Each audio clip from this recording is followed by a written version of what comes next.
અમદાવાદના શાહીબાગ સ્થિત સરદાર પટેલ સ્મારક ખાતે કોંગ્રેસ વર્કિંગ કમિટીની બેઠક. લોકસભાના વિપક્ષના નેતા રાહુલ ગાંધી અને કોંગ્રેસ અધ્યક્ષ ખડગે હાજર.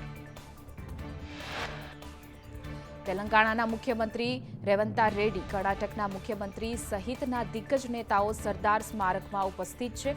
ગુજરાત કોંગ્રેસના નેતાઓએ રાષ્ટ્રીય નેતાઓનું સ્વાગત કર્યું.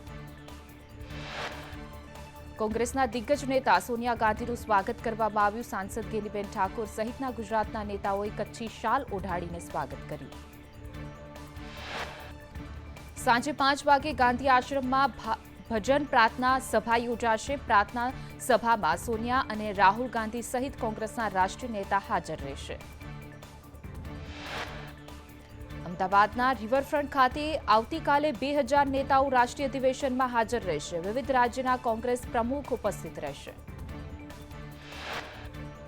કોંગ્રેસના રાષ્ટ્રીય અધિવેશનમાં ભાગ લેવા અમદાવાદ પહોંચેલા મુમતાઝ પટેલે કહ્યું કે ગુજરાતથી કોંગ્રેસ એક સંદેશ આપશે. ભાજપના ગઢથી ભાજપનું અભિમાન તોડીશું. કોંગ્રેસ દેશની જનતા સાથે મજબૂતાઈથી ઊભી છે. કોંગ્રેસના રાષ્ટ્રીય અધિવેશનમાં અમદાવાદ પહોંચેલા કર્ણાટકના નાયબ મુખ્યમંત્રી ડીકે શિવકુમારનું નિવેદન સામે આવ્યું. કહ્યું કે આ બેઠક કોંગ્રેસ માટે ટર્નિંગ પોઈન્ટ સાબિત થશે.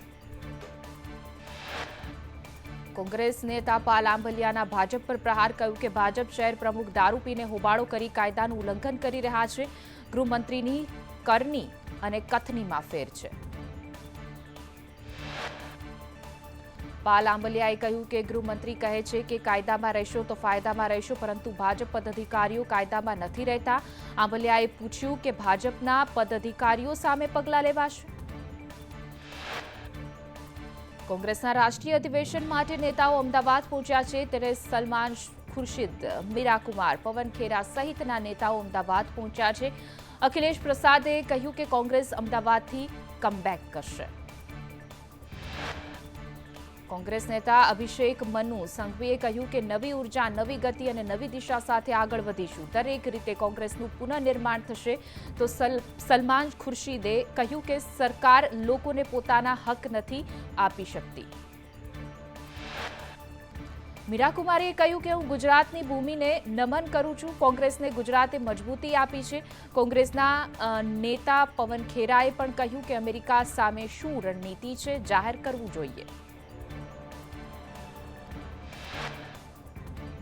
જમ્મુ કાશ્મીરમાં વિધાનસભામાં સતત બીજા દિવસે વકફ બિલ મુદ્દે હોબાળો થયો. નવા વકફ બિલને રદ કરવા માંગ સાથે એનસીપી અને પીડીપીના ધારાસભ્યે હંગામો કર્યો.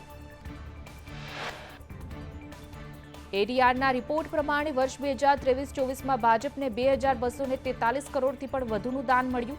દેશના વિવિધ રાજકીય પાર્ટીઓને મળેલા કુલ દાનમાંથી 88% રકમ ભાજપને મળી છે. એડીઆરના રિપોર્ટ પ્રમાણે કોંગ્રેસને 281 કરોડનું દાન મળ્યું છે. આમ આદમી પાર્ટીને મળેલું દાન 70% ઘટ્યું. ભાજપને મળેલા દાનમાં 211%નો વધારો થયો. ગુજરાતમાં એક વર્ષમાં રાજકીય પક્ષોને 404 કરોડનું દાન મળ્યું છે. વર્ષ 2023-24માં એડીઆરના રિપોર્ટ મુજબ ભાજપને સૌથી વધુ 401 કરોડ મળ્યા, જ્યારે કોંગ્રેસને માત્ર 2.45 કરોડનું અને આમ આદમી પાર્ટીને 7.50 લાખનું દાન મળ્યું. મેટ્રો ટ્રેનના કોન્ટ્રાક્ટર દિનેશ અગ્રવાલ એન્ડ કંપનીએ ગુજરાત ભાજપને 50 કરોડનું દાન આપ્યું છે.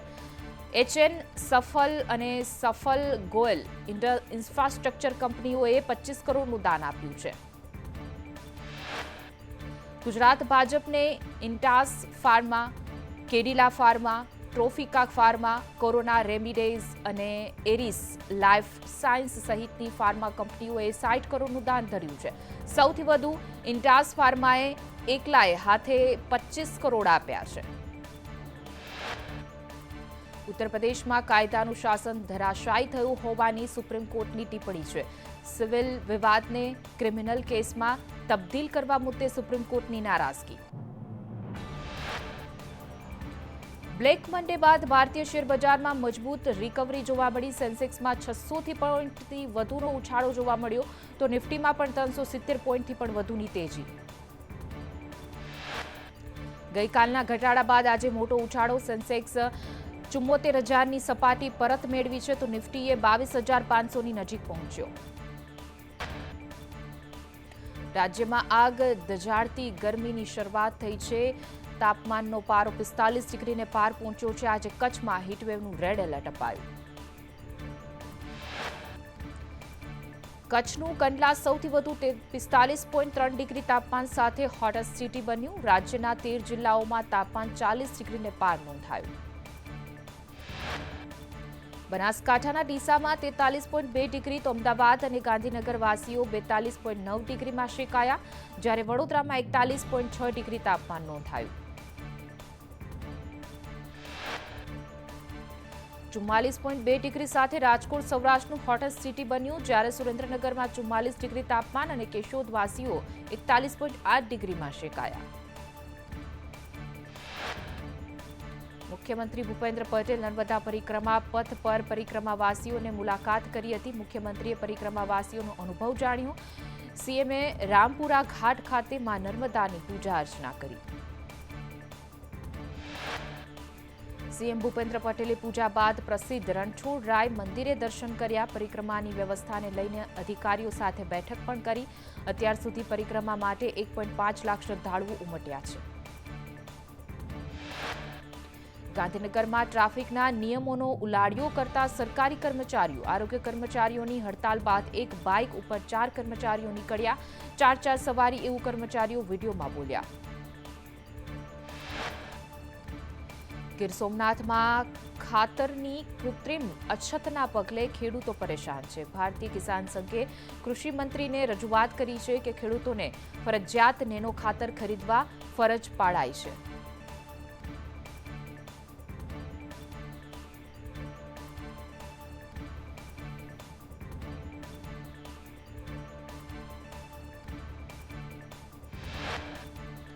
રાજકોટના રૈયાધાર વિસ્તારમાં 3 ધાર્મિક સ્થળોનું ડિમોલેશન કરવામાં આવ્યું. ગેરકાયદે દરગાહ અને 2 મંદિર પર બુલડોઝર ફરી વળ્યું.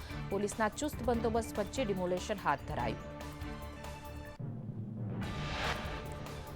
અમરેલીના અક્ષરધામ સોસાયટીની મહિલાઓ બની રણચંડી. રસ્તા, ગંદકી જેવી પ્રાથમિક સુવિધાના અભાવને લઈ વિરોધ કરવામાં આવ્યો. મહિલાઓએ નગરપાલિકાની ઓફિસમાં રામધૂન બોલાવી. વર્ષ 2017માં પાટીદાર આંદોલન વખતનો વધુ એક કેસ પરત ખેંચાયો છે. અમદાવાદના બોપલ પોલીસ સ્ટેશનમાં 8 લોકો સામે નોંધાઈ હતી ફરિયાદ. બાબતે ગ્રામ્ય કોર્ટમાં કેસ પરત લેવાની પ્રક્રિયા પૂર્ણ થઈ. રાજ્યમાં ઉનાળામાં પાણીની તંગી ન સર્જવાનો સરકારનો દાવો છે. 207 જળાશયોમાં 57% પણ વધુ પાણીનો જથ્થો સંગ્રહ છે. સૌથી વધુ દક્ષિણ ગુજરાતના 13 જળાશયોમાં 62% પણ વધુ જથ્થો છે, જ્યારે મધ્ય ગુજરાતના 17 જળાશયોમાં 56.22% જથ્થો છે.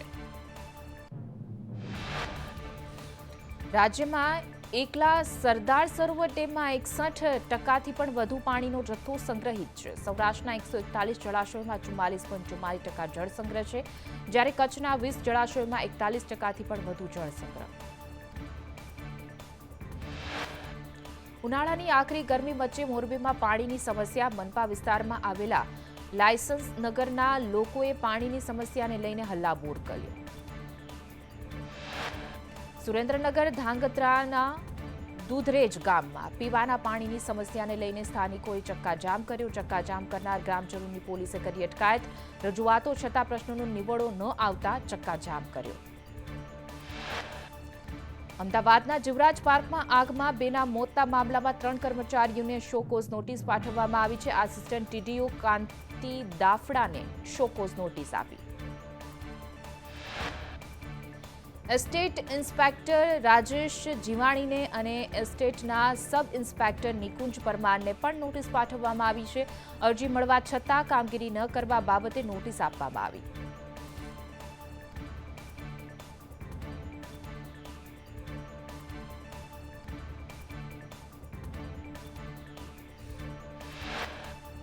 સુરતમાં ઉર્જા મંત્રી મુકેશ પટેલના ઘરે સ્માર્ટ મીટર લાગ્યા. લોકોને જાગૃત કરવા મંત્રીએ સ્માર્ટ મીટર લગાવ્યું છે.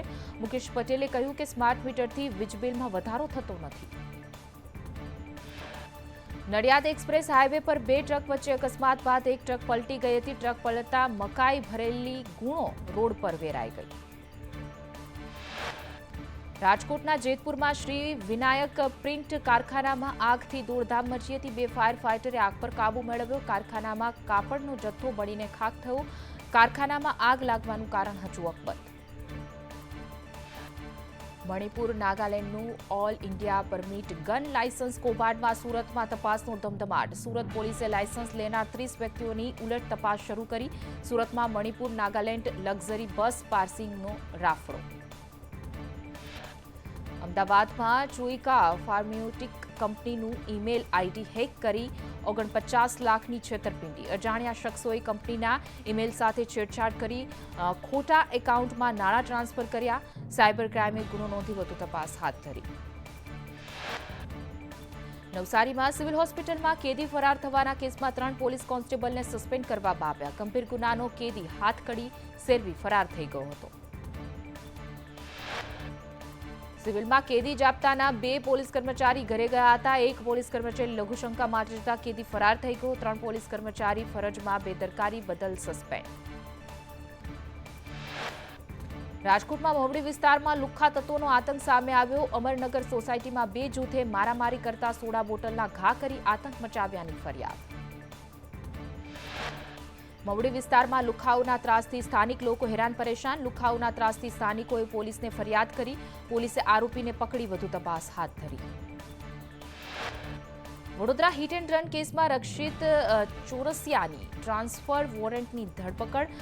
સેન્ટ્રલ જેલમાંથી વારસિયા પોલીસે ટ્રાન્સફર વોરંટથી ધરપકડ કરી.